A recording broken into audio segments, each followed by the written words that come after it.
லக்ஷ்மி தேவியோட அசிஸ்டண்ட் குபேரர். அது மாதிரி பரமசிவன் கடவுளோட அசிஸ்டண்ட் தான் இந்த யமன்.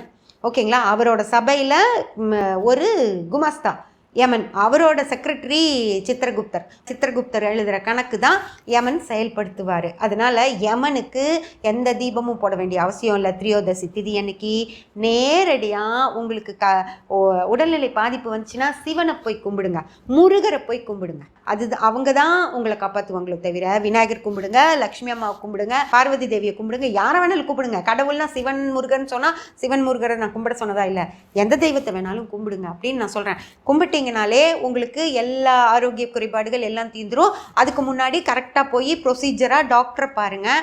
ஜாதகம் பார்க்கப்போ உங்கள் ஆரோக்கிய எனக்கு அதாவது ஆரோக்கிய குறைபாடு இருக்காமா, எந்த கிரகம் கெட்டிருக்கு, எந்த ஏஜில் எனக்கு அது மாதிரி வரும் அப்படின்னெல்லாம் கேட்டு கூட தெரிஞ்சுக்கோங்க.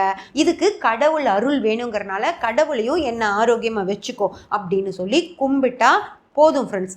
தீபாவளி அன்னைக்கோ தீபாவளிக்கு 2 நாளைக்கு முன்னாடி திரியோதசி திதியில் யமனுக்கு தீபம் போட்டால் உங்களுக்கு ஆரோக்கியம், நல்ல ஆரோக்கியம் கிடைக்கும் அப்படின்லாம் கிடையவே கிடையாது.